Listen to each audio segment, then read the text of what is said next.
મહાભારતની અંદર એક બહુ સરસ પ્રસંગ છે, યક્ષ પ્રશ્ન કરીને. તમે કોઈ મહાભારતનો રસિક હોય એને ખબર હશે, અથવા સિરિયલ પણ તમે જોઈ હશે. તો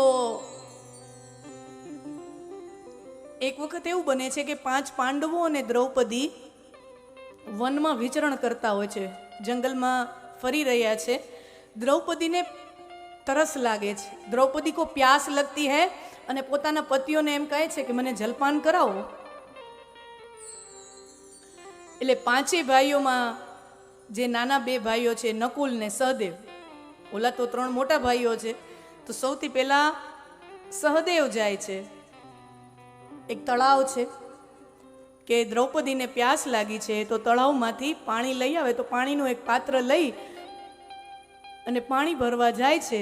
ત્યાં તળાવના જે સ્વામી છે યક્ષ, તો યક્ષ દેવતા પ્રગટ થાય છે અને કહે છે કે તમે મારું જલ લઈ જવા માંગો છો તો લઈ જાઓ, મારા એક પ્રશ્નનો તમારે જવાબ દેવાનો, અને તમારો જવાબ જો મને યોગ્ય લાગે તો હું તમને પરવાનગી આપું, તમે મારું પાણી લઈ જઈ શકો.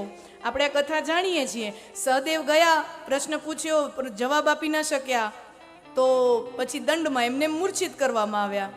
તો નાનો ભાઈ ગયો પાછો આવ્યો નહીં, તો પછી નકુલ જાય છે. એમ કરીને 5 ભાઈઓ જાય. આપણે જઈને છીએ, નકુલે જાય છે, એ પણ જવાબ આપી શકતા નથી, તો એ મૂર્છિત. પછી જાય છે અર્જુન, પછી ભીમ.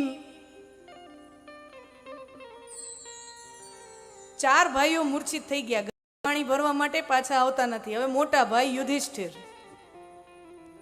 ધર્મરાજ હે. યુધિષ્ઠિર ગયા તળાવમાં કે મારા 4 ભાઈઓ પાણી ભરવા ગયા, પાછા આવ્યા નહીં, અને તળાવ પાસે પહોંચ્યા તો 4 ભાઈઓ મૂર્છિત અવસ્થામાં સૂતા છે. તો યક્ષ દેવતા પ્રગટ થયા અને કહે કે આ તમારા 4 ભાઈઓને મેં મૂર્છિત કર્યા છે. મેં શરત મૂકી હતી કે તમારે મારું પાણી ભરી જવું હોય તો મારા પ્રશ્નનો જવાબ આપો, નતર તમને મૂર્છિત કરી દઈશ. કોઈ જવાબ આપી ન શક્યો, આ સૂતા છે. તમે મારા પ્રશ્નનો જવાબ આપો તો તમે પાણી ભરી જાઓ અને તમારા 4 ભાઈઓને સજીવને કરી દો.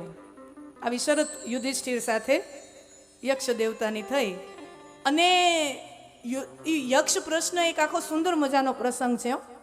100 જેટલા પ્રશ્નો યક્ષ દેવતા પૂછે છે અને યુધિષ્ઠિર જવાબ આપે છે. આજના સમયમાં 21st સેન્ચુરીના મારા ને તમારા જીવનના લગતા પ્રેક્ટિકલ વ્યવહારિક પ્રશ્નો છે ને, એટલા એની અંદર તાત્વિક ચિંતન એની અંદર વ્યાસજીએ કરાવ્યું છે ને આ પ્રસંગમાં. કોક આવું થતું નથી. 5-6 દિવસની કથા તો ખાલી યક્ષ પ્રશ્ન ઉપર થવી જોઈએ. આ સમાજમાં આવું થતું નથી, પણ ખરેખર કથા માટેના આવા નવા ઘણા બધા વિષયો છે. 100 જેટલા પ્રશ્ન પૂછ્યા. એમાં મને ઘણા બધા પ્રશ્નો ગમે, પણ અત્યારે જે હું વાત કરતી હતી, પછી આગળ જેવી કથાઓ આવશે તો અમુક પ્રશ્ન જ્યારે સમય મળશે ત્યારે લેતા જશું.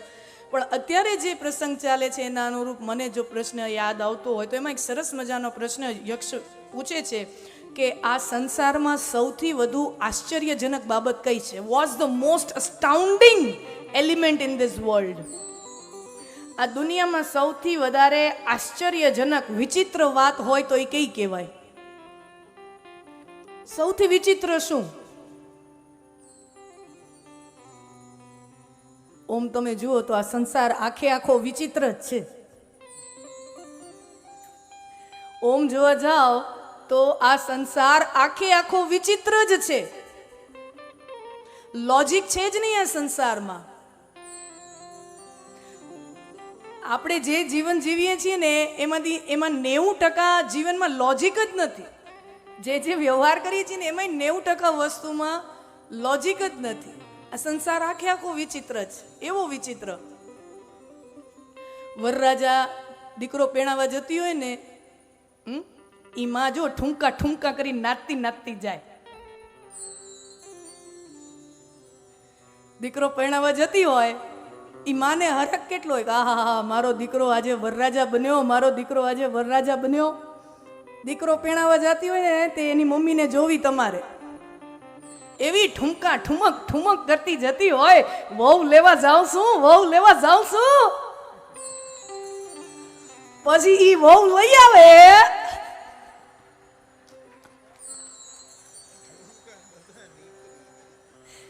એના 2-3 વર્ષ પછી એનું મોઢું જુઓ.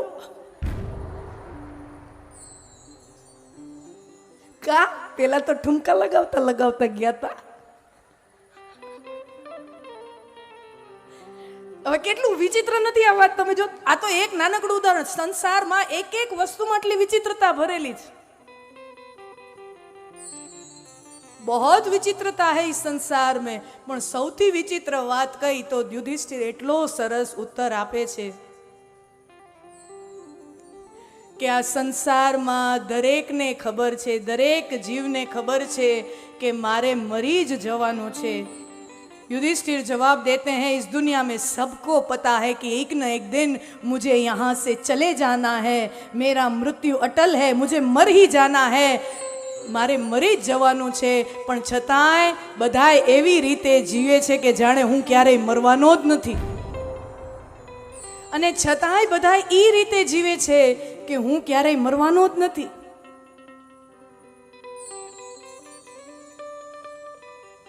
આ સંસારની સૌથી મોટી વિચિત્રતા છે. એનું કાલે આપણે ચિંતન અડધું કાલે ગઈકાલે આછું કર્યું.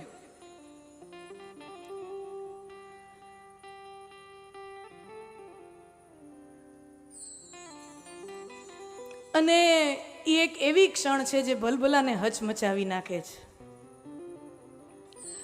અને એ બાબત એવી છે કે એની અંદર આપણું પદ, પ્રતિષ્ઠા, આપણી કમાયેલી ધન સંપદા, આપણે કમાયેલી, તમે જીવનમાં ગમે ને 5000 સાલું ઓઢી આવ્યા હોય, હું ને તમે ગમે એટલા મોટા પદાધિકારી હોય, હું ને તમે ગમે તેટલા મોટા પ્રતિષ્ઠિત વ્યક્તિ હોઈએ, હું ને તમે ગમે તેટલા સંપત્તિવાન હોઈએ, પણ એક વધારાનો શ્વાસ પણ એના બદલામાં ખરીદી શકાતો નથી.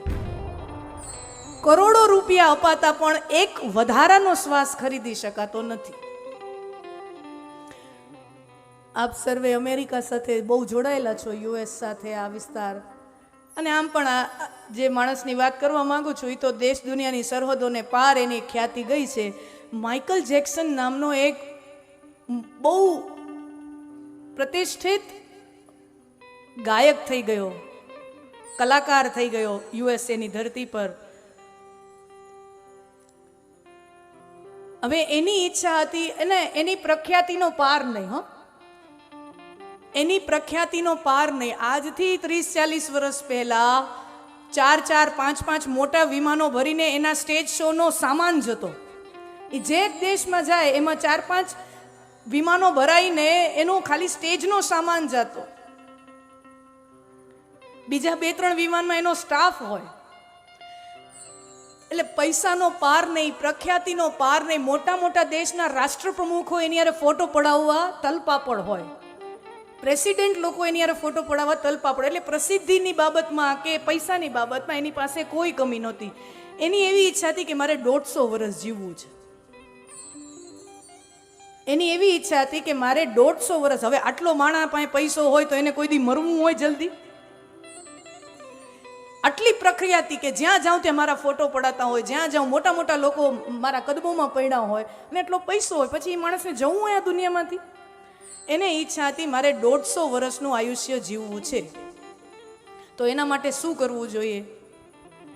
એને છે ને 12 ડોક્ટરોનો સ્ટાફ રાખેલો. ને આ હકીકત બાબત છે, એને 12 ડોક્ટર્સનો ડેઈલી એનો સ્ટાફ. ડેઈલી ડોક્ટર સવારે માઇકલ જેક્સન ઉઠે ને એની પહેલાં એના ઘરે આવી જાય. ઉઠે એટલે માથાના વાળથી લઈને પગના અંગૂઠા સુધીનું આખું એનું શરીરની તપાસ કરે. રોજે રોજ વાળથી લઈને પગના નખ સુધી આખા શરીરનું એનું ઇન્સ્પેક્શન થાય, એની તપાસ કરે.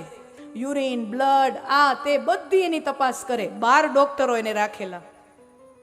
બીજા 10-12 જણાનો સ્ટાફ કે કેવું ખાવું, સારું ખાઈએ તો પછી સારું લાંબુ આયુષ્ય મળે, એવા 10-12 જણાનો સ્ટાફ માત્ર ને માત્ર એની રસોઈ ઉપર કેટલું પ્રોટીન, કેટલું માઇક્રોન્યુટ્રિયન્ટ, ઝિંક, પોટેશિયમ, કેટલું સોડિયમ, કેટલું માઇક્રો લેવલ ઉપર પ્લાનિંગ.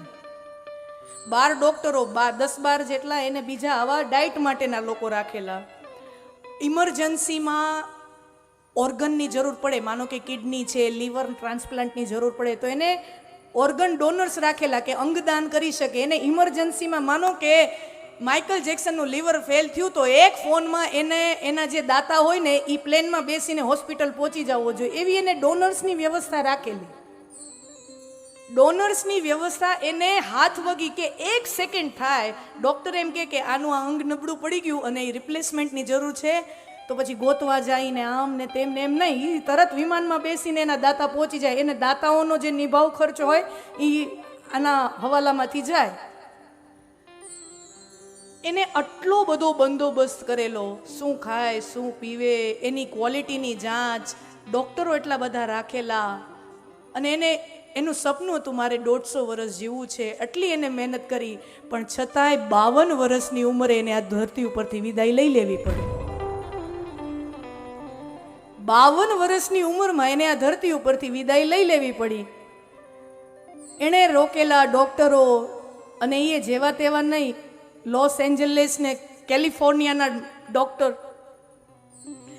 એને રોકેલી તમામ તબીબી સેવાઓ, તમામ આહાર આરોગ્ય બધી સેવાઓ, તમામ એનું પ્લાનિંગ એના કાગળિયામાં રહી ગયું. અને 52 વર્ષની ઉંમરમાં એને આ સંસાર છોડીને જવું પડ્યું. એના ચોપડામાં એને પ્લાનિંગ ગજબની કરી હતી, પણ એ પ્લાનિંગ એના માટે વધારાનો એક શ્વાસ ખરીદી ન શક્યો.